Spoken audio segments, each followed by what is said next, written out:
Hi, it's Leslie Bennett, Manager of Women's Ministry Initiatives at Revive Our Hearts. A few years ago, a friend and I headed out for what we thought was just going to be a casual, moderate hike along the Chicopin Mountain Trail in North Carolina.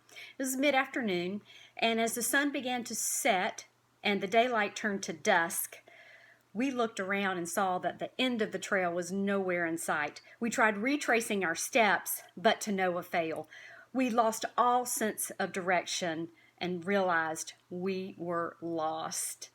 Our water bottles were draining, our cell phones were dying, and it was getting really cold really fast. It occurred to both of us that we might not make it out alive, but God did rescue us. But it was a terrifying ordeal that I will never forget. Well, you probably have your own story of an amazing rescue at a time when you felt totally hopeless and helpless. And if you've been a women's ministry leader for any length of time, like me, you've experienced those hard times in ministry when you just felt stuck or paralyzed or trapped and just did not know how to move forward. Have you ever experienced the challenges of criticism coming your way, or burnout, or trying to navigate a difficult relationship, or balancing and juggling the demands of home and ministry? Well, who hasn't, right? Well, we find that those are common struggles for many women's ministry leaders. Well, I'm here to tell you that help is on the way. And before all of us launch into full force fall ministries, the Leader Connection is bringing you the Women's Ministry Leader Survival Guide blog series starting on Monday, August 5th.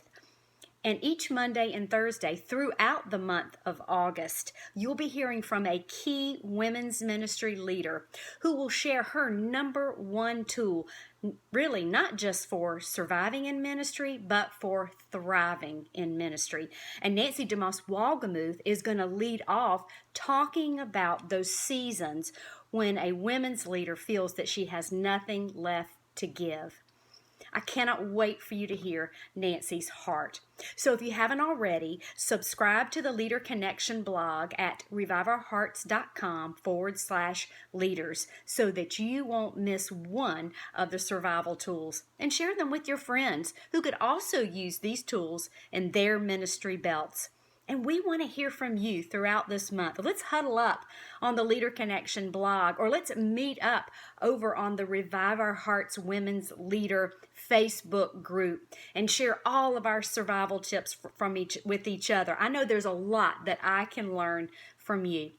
Well, through this Survival Guide series, we're going to be pointing you to the Lord, who is our rescuer, our redeemer, and our deliverer. So let me just close with these words of praise from Psalm 107.